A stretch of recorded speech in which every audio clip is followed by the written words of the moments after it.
Ci sono altri interventi? Sindaco? Sì, solo per aggiungere a quanto riferito all'assessore Vallo, che abbiamo stato la videosorveglianza alla Silvia Amministrazione Locale, che a breve sarà installata, è già progettata, già finanziata in gran parte dalla Regione Veneto e per la parte del Comune di Cavere.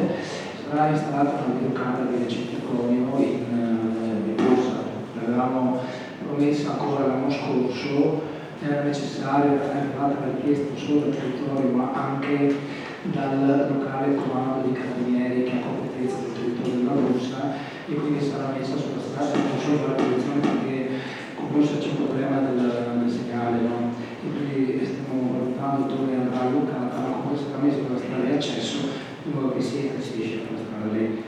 Questo per prevenire anche i vari punti che ciclicamente avvengono sui motori delle barche piuttosto che altri. Grazie, lo sindaco. Scusa signor sindaco, rientreranno nel capitolo di spesa di 20.000 euro, questi possono fuori? No, perché allora, questo è un cofinanziamento relativo al contributo di pari dell'80% della Regione Veneto. Grazie. Grazie, ci sono altri interventi? Voti favorevoli? Voti contrari? Astenuti? Delibera approvata. Passiamo al quarto punto all'ordine del giorno.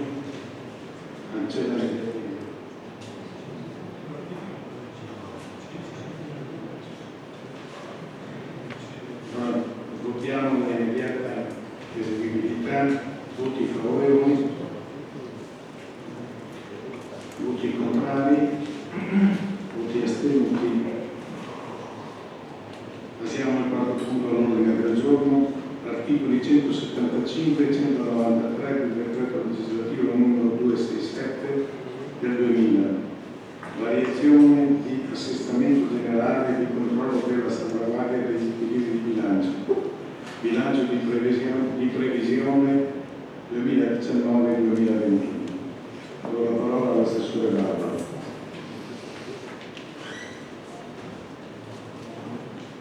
In base all'articolo 175 il Consiglio Comunale è chiamato ad approvare entro il 31 luglio l'assestamento generale di bilancio che prevede la verifica generale di tutte le voci di entrata e spesa, comprende il fondo di riserva e il fondo di cassa, al fine di mantenere l'equilibrio di bilancio.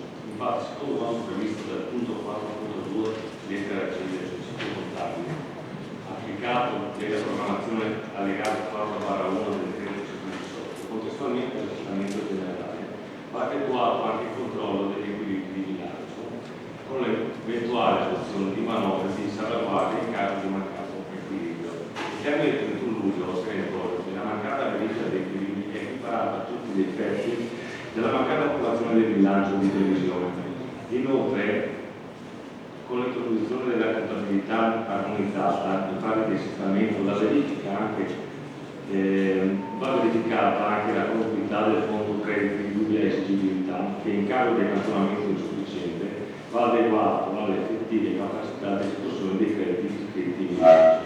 Nel caso di specie, la variazione del sistema generale ha comportato, accanto alla rimodulazione di poste attive e passive già iscritte in bilancio e previsioni, l'adeguamento del fondo crediti di dubbia esigibilità riferentesi alle entrate derivanti da sanzioni amministrative per violazione di norme codici della strada, nonché derivanti dalla TARI, dando atto che precauzionalmente l'intera somma così determinata di FCDE confluirà nella quota accantonata di avanzo di amministrazione e gestione 2019. La verifica dell'andamento dei lavori pubblici ha determinato l'adeguamento di cronoprogrammi delle opere pubbliche, concludendo iniziale trasferimento dall'annualità 2020 a quella del 2022 dell'opera pubblica all'importo di euro 3.650.000 euro per lavori di sistemazione del bilancio sanitario. Tale trasferimento temporale si ribadisce a carattere solo prudenziale e risulta essere collegato alla struttura imposta dalla nuova gestione totale. Se esistono infatti già presenti nel bilancio in corso adeguate risorse interne per il finanziamento dell'opera, Si ricorda che l'avanzo ancora disponibile alla data attuale supera i 2.500.000 euro e l'interesse storico della riscossione degli oneri concessori supera i milioni di euro. D'altro canto, tali risorse possono essere oggetto di applicazione solo alle rendicontazioni avvenute, quindi a partire dal prossimo mese di maggio. Il mantenimento dell'opera nel 2020 alla data attuale avrebbe insomma comportato il riferimento delle risorse alternative dell'avanzo, quali l'indebitamento per esempio con obbligatoria iscrizione a immobilizzazione di conseguenti quote interessi e quote mutamento capitale. Prudenzialmente l'opera è stata trasferita nell'annualità 2022 con reale possibilità di anticipazione all'annualità precedente della stessa, stante l'intervenuta approvazione della documentazione tecnica preventiva dell'attivazione dell'opera, nonché la presenza già alla data attuale di finanziamento attendibile. Infine è stato attribuito un vincolo di destinazione avente natura assolutamente precauzionale ed esclusiva, valenza di garanzia. Su una parte della quota libera di avanzo di amministrazione, l'importo di euro 549.150,96 a titolo di crediti derivanti dal piano finanziario ASO SPA, esercizio 2017, oggetto di rilevata mancata iscrizione in piano finanziario ASO SPA, esercizio 2019. Schema avanzo amministrazione ancora disponibile, fondi accantonati 1.139.935, fondi vincolati 424.107,26 euro, fondi destinati a investimenti 0, fondi liberi 1.015.820,64 euro, per un totale di euro 2.569.862,90. Per quanto spesso si chiede al Consiglio di deliberare di approvare la variazione di assestamento generale, con la quale si attua la verifica generale di tutte le voci di entrata e di uscita, compreso il fondo di riserva e il fondo di riserva di cassa, al fine di assicurare il mantenimento di pareggio di bilancio, variazione che si sostanzia nei seguenti allegati. Allegato 1, variazione al bilancio di previsione finanziaria 2019-2021, competenza e cassa 2019. Allegato 2, quadro di controllo degli equilibri. Allegato 3, dati di interesse del tesoriere. Di dare atto che a seguito della variazione di bilancio approvata con il presente atto risulta conseguentemente variato il 2019-2021 e il risultato di amministrazione ancora non applicato risulta essere pari ad euro 2.579.862,90, distinto dai seguenti componenti come segue: fondi accantonati, fondi vincolati, fondi destinati al investimento, fondi liberi. Di dare atto che non sono stati segnalati debiti fuori bilancio come da attestazione dirigenti dei settori assunti agli altri. Di dare atto, ai sensi e per effetti di cui l'articolo 193 del decreto legislativo dell'8 agosto 2002-67, del permanere di una situazione di equilibrio di bilancio e pertanto della non necessità di adottare misure di equilibrio, di attribuire un vincolo di destinazione avente natura assolutamente precauzionale ed una esclusiva valenza di garanzia su una parte della quota di avanzo dell'amministrazione di importo di euro 549.150,56 a titolo di credito derivanti dal piano finanziario ASO SPA esercizio 2017, oggetto di rilevata mancata iscrizione in piano finanziario ASO SPA esercizio 2019. Di dare atto che l'organo di revisione si è espresso favorevolmente con proprio parere dato 24/07/2019, di dare atto che il presente atto debitamente esecutivo sarà trasmesso al tesoriere ai sensi dell'articolo 216, primo comma del decreto legislativo 17/2000. Di dare atto che la presente determinazione sarà allegata alla rendiconto dell'esercizio 2019. Grazie, se sono nessun interventi. Nessun intervento, siamo ai voti. Voti favorevoli, voti contrari, voti astenuti, nessuno. Votiamo la immediata eseguibilità della delibera, voti favorevoli, contrari, voti astenuti. Passiamo al quinto punto all'ordine del giorno, nomina revisore dei conti dell'azienda speciale per Moschetta. Con la parola signor Sindaco. Il 30 giugno scorso è cessato l'incarico del revisore dei conti dell'azienda speciale per Moschetta. L'articolo 37 dello statuto dell'azienda speciale recita testualmente: il controllo sulla regolarità contabile e la vigilanza sulla gestione economico-finanziaria sono affidati a un revisore unico nominato dal Consiglio Comunale. Il revisore unico deve essere scelto tra coloro che sono abilitati a svolgere questo compito ai sensi delle leggi vigenti. Il revisore unico dura in carica fino al 30 giugno del terzo anno successivo a quello di nomina e comunque fino alla ricostituzione dell'organo stesso. Il revisore non può essere revocato se non per giusta causa ed è rieleggibile una sola volta. Non può essere nominato revisore unico e se nominato decade colui che si trova nelle condizioni di ineleggibilità e di incompatibilità previste per i sindaci e revisori delle società per azioni, nonché componenti del Consiglio Comunale e del Consiglio di amministrazione, il coniuge, i parenti e gli affini in più quarto grado degli amministratori dell'azienda e del direttore, coloro che sono legati all'azienda da un rapporto continuativo di prestazione d'opera retribuita, coloro che sono proprietari, coproprietari e soci limitatamente responsabili, dipendenti di imprese esercenti lo stesso servizio a cui è destinata l'azienda o imprese connesse al servizio medesimo o che hanno stabili rapporti commerciali con l'azienda o liti pendenti con la stessa. Al revisore unico è corrisposta una adeguata indennità e montale deliberato dal Consiglio Comunale. Dato atto che l'argomento è stato preventivamente sottoposto all'esame della terza commissione consigliare in data 26 luglio, si chiede al Consiglio Comunale di nominare il revisore che risulterà dalla votazione segreta. Il revisore dei conti dell'azienda speciale di Moschetta di Cavre, triennio 2019-2022, con scadenza 30 giugno 2022, di attribuire allo stesso il compenso annuo lordo di euro 3.500, di riconoscere allo stesso il rimborso forfettario mensile delle spese di trasferta nella misura di euro 30 oltre ad accessori. Restituisco al Presidente per aprire la discussione e poi per le indicazioni dei nominativi da parte dei capi gruppo. Grazie, signor Sindaco. Chiedo ai capigruppo di esprimersi sul nome del revisore dei conti. Deve il capogruppo Miolo nominare quella. Grazie Presidente. Guardi, noi non abbiamo nessuna indicazione da dare in merito.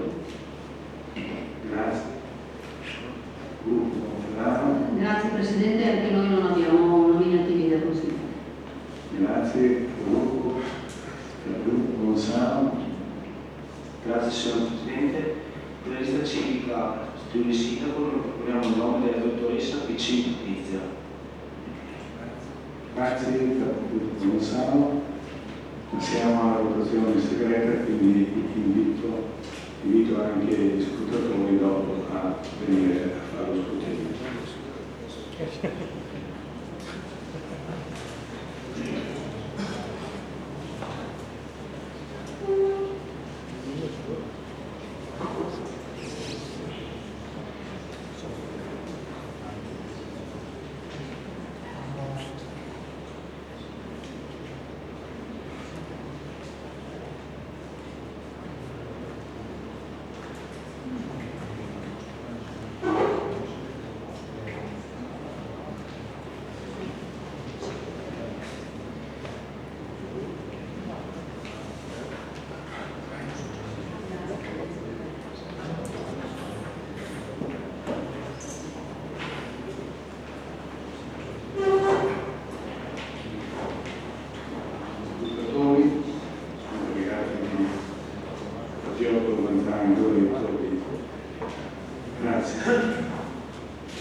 mettono in votazione, 12 voti per la dottoressa Patrizia e 5 schede bianche. Passiamo alla votazione della immediata eseguibilità della delibera. Tutti favorevoli? Tutti contrari?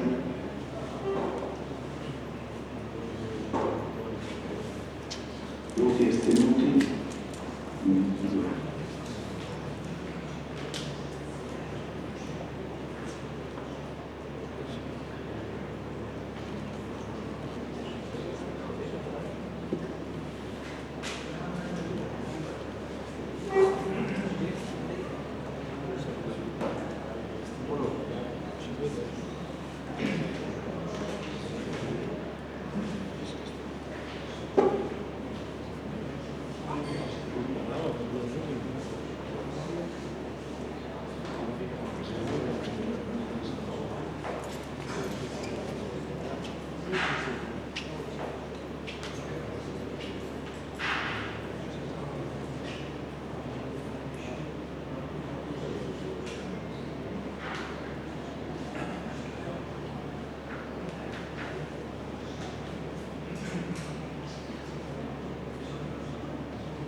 Passiamo al sesto punto all'ordine del giorno, variante al piano di assetto del territorio per l'adeguamento alle disposizioni della legge Regione Veneto 6 giugno 2017 numero 14 e alla DGR Veneto numero 668 del 15/5/2018 in materia di contenimento del consumo del suolo.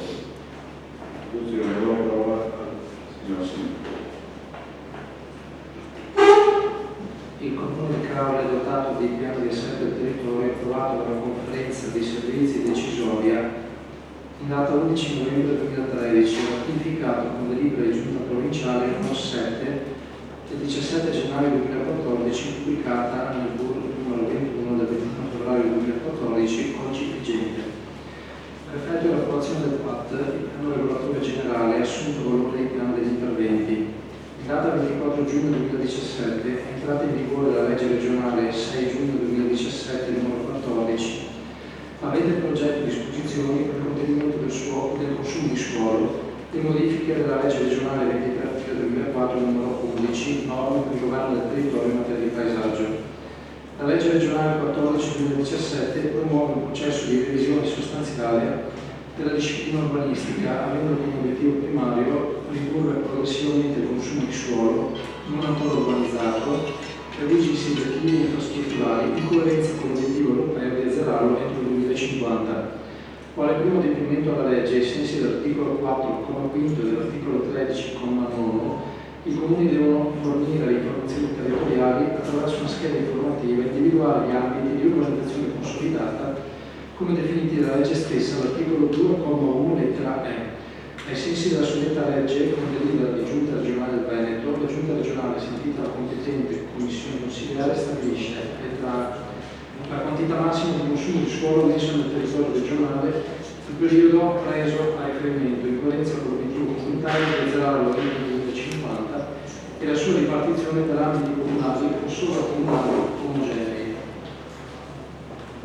Successivamente alla determinazione della quantità di suolo trasformabile, la legge dispone che ai sensi dell'articolo 13,10 i comuni approvano la variante di adeguamento allo strumento urbanistico generale secondo le procedure semplificate dell'articolo 14, corrispondenti alla sua pubblicazione, ne trasmettono copia integrale alla Regione che i comuni in sede di adeguamento allo strumento urbanistico generale ai sensi del comma 10 confermano e rettificano gli ambiti di urbanizzazione consolidata articolo 13,9. Preso atto che in riferimento a quanto sopra indicato, con provvedimento della Giunta Comunale numero 182 del 10 agosto 2017 sono stati individuati nei tempi previsti gli ambiti di urbanizzazione consolidata. Unitamente alla scheda informativa sono stati inviati alla Regione Veneto con nota dell'11 agosto 2017, protocollo numero 25.912. Dato atto che con deliberazione della Giunta regionale numero 668 del 15 maggio 2018 sono state individuate le quantità massime di consumo di suolo messe sul territorio regionale, assegnando ai comuni 18 mesi per l'approvazione della variante dello strumento urbanistico generale di adeguamento alle disposizioni sul contenimento del consumo del suolo, secondo le procedure semplificate previste dall'articolo 14 della legge regionale 14 del 2017 stessa. La quantità massima di consumo di suolo messa per il comune di Caore risulta pari a 1,19 ettari. In sede di adeguamento dello strumento urbanistico generale, come previsto dalla legge, articolo 13,9, i comuni confermano o rettificano gli ambiti di urbanizzazione consolidata. Con deliberazione della Giunta regionale numero 1366 del 18 settembre 2018, avente per oggetto precisazioni e integrazioni in materia di valutazione ambientale strategica, alla deliberazione di Giunta regionale numero 668 del 15 maggio 2018, viene precisato che in caso di mero recepimento degli strumenti urbanistici e delle disposizioni della normativa regionale in oggetto, ovvero ai contenuti di cui la legge regionale numero 14 del 2017 e della delibera di Giunta regionale numero 668 del 2018, la variante non potrà che essere ricordata nell'ambito dei casi di esclusione dalla verifica di assoggettabilità a VAS.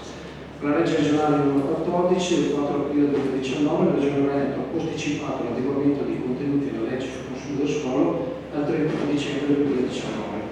Ritenuto pertanto di ratificare il documento di urbanizzazione consolidata approvato con deliberazione di Giunta Comunale 182 del 10 agosto 2017, introducendo le modifiche recependo aree oggetto di piani attuativi già approvati di infrastrutture e opere pubbliche esistenti, aggiornando la cartografia con l'approvazione definitiva della presente piano.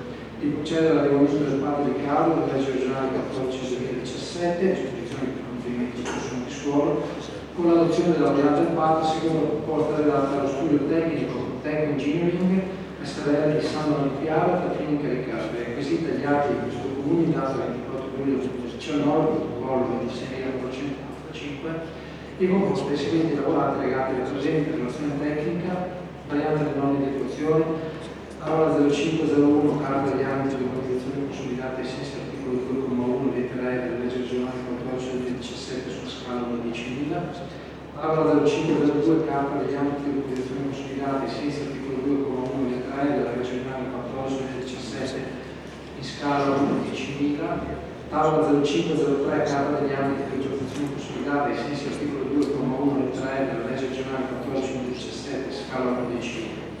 Vista la legge regionale 23 aprile 2014 numero 11, vista la legge regionale 6 giugno 2017 numero 14, modifica la legge regionale 23 aprile 2004 numero 11, dato atto che l'argomento è stato sottoposto all'esame della competente Consiglio Consigliare in data 26 luglio 2019, si chiede al Consiglio Comunale di adottare la variante del piano di del territorio, l'adeguamento alle disposizioni sul contenimento del consumo di suolo per la legge regionale 6 giugno 2017 numero 14, secondo la proposta progettuale protocollo 26.485 del 24 luglio 2019, depositati agli atti dell'ufficio urbanistica redatto allo studio Tech Engineering SRL di San Donato Piave, a tal fine incaricato e composto dagli allegati sopra richiamati, 2 di rettificare come previsto dall'articolo 13,9 della legge regionale 14 del 2017 gli ambiti di organizzazione consolidata, come individuato con DGM numero 132 del 10 agosto 2017, secondo quanto riportato nelle relazioni cartografiche e carta degli ambiti di organizzazione consolidata,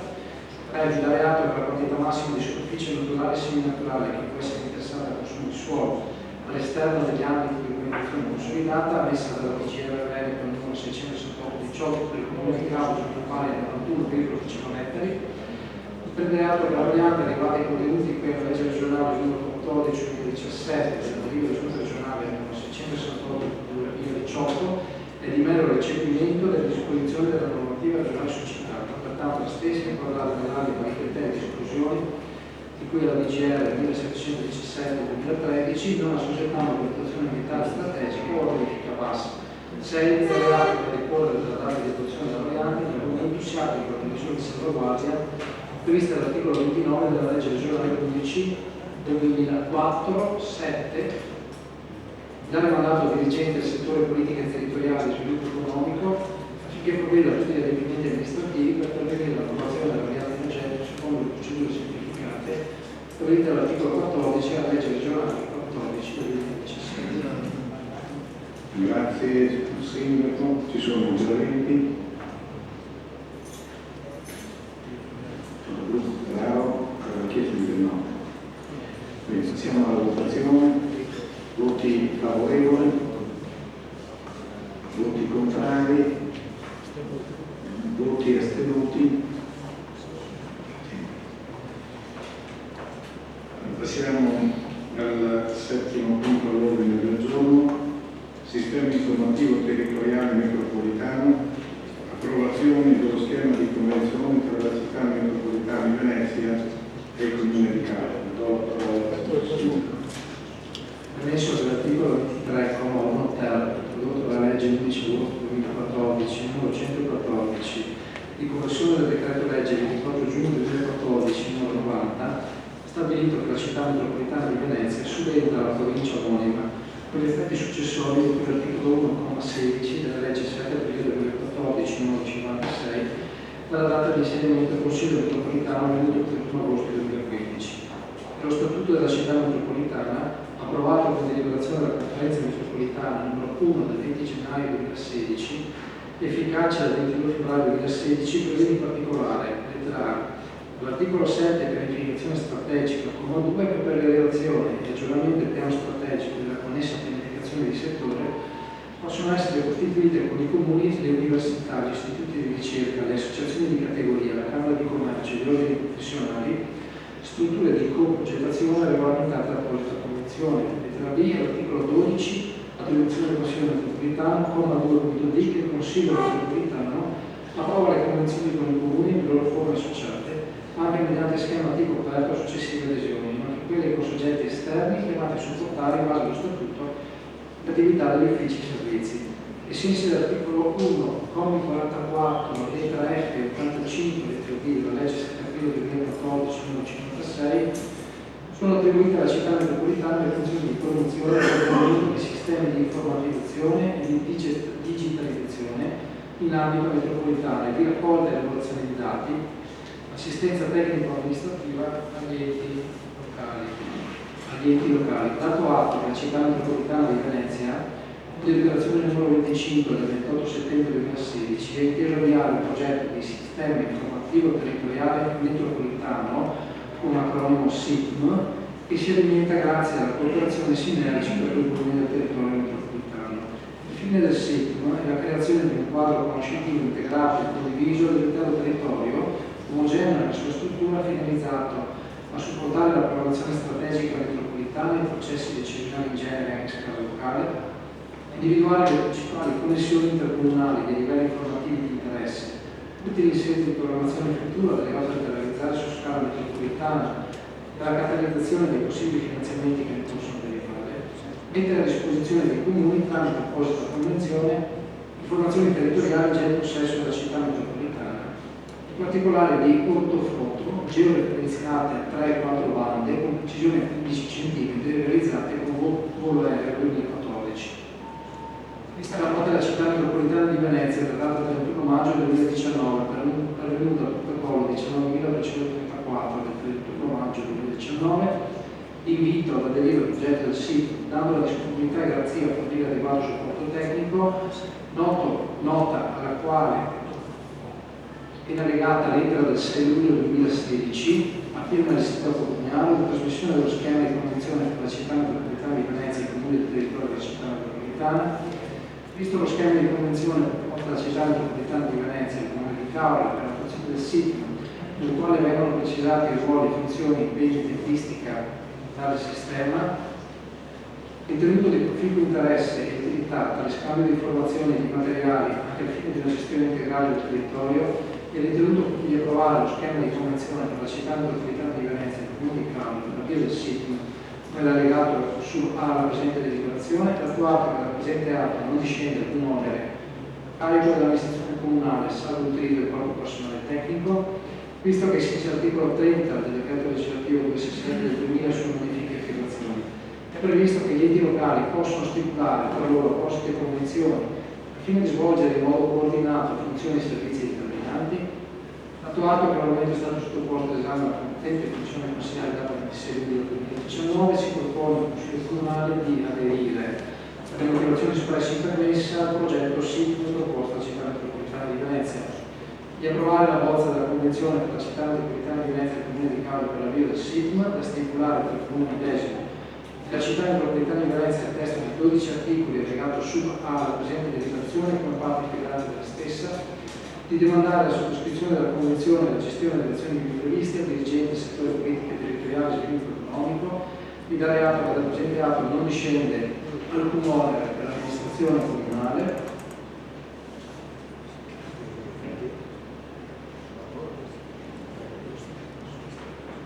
Grazie, il Sindaco. Ci sono interventi? Sull'intervento passiamo alla votazione. Voti favorevoli? Voti contrari? Nessuno. Voto astenuti? Nessuno. Passiamo all'approvazione della immediata eseguibilità. Voti favorevoli? Qui passiamo all'ottavo punto dell'ordine del giorno. Fallimento Marina Verde SRL in liquidazione.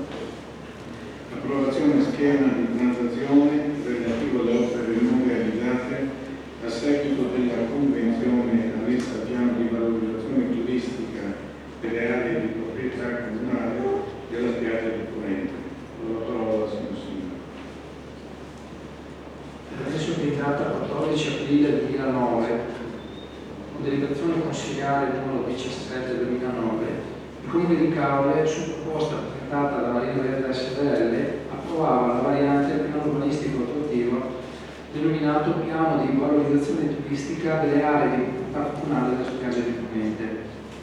La variante prevedeva i seguenti interventi: 1. Per la parte pubblica, il cosiddetto blocco B, A. La realizzazione di un parcheggio pubblico interrato a 108 posti auto nell'area pubblica di Piazzale Colombo. B. Realizzazione delle opere di urbanizzazione primaria e secondaria afferenti all'ambito di intervento del progetto, nonché l'allacciamento ai pubblici servizi e il rifacimento di strade e marciapiedi e realizzazione e completamento di un percorso pedonale attrezzato di accesso al mare. 2. Per la parte privata, cosiddetto blocco A, lettera A, realizzazione di 2 edifici a destinazione turistico-residenziale e commerciale, dotati di aree scoperte a uso esclusivo e comune a residence, nonché di un'area marciapiede con servizio pubblico passaggio. Lettera B, realizzazione di parcheggi, servizi, centro benessere privati, con capacità di parcheggio di 127 posti auto, che a seguito dell'approvazione della variante urbanistica in data 29 aprile 2009 è stata stipulata la convenzione urbanistica repertorio numero 10.632, raccolta numero 6.839, nome notaio Vianello, di San Mauro di Piave del Comune di Caole, soggetto produttore Marina Verde SRL, che con l'atto del notaio dottor Angelo Sergio Vianello, al repertorio richiamato del 29 aprile 2009, il Comune di Caole, in adempimento di quanto previsto dalla convenzione urbanistica, ha ceduto alla società Marina Verde SRL i terreni ivi previsti. E con il successivo atto, integrazione di atto di cessione di aree in adempimento di convenzione urbanistica, sempre a oggi del notaio, dottor Angelo Sergio Vianello, dal repertorio 11.536 raccolta 7.514 del 4 febbraio 2010, sono state cedute a Marina Verde le aree che erano state sdemanializzate con delibera del Consiglio Comunale numero 72 del 29 dicembre 2009.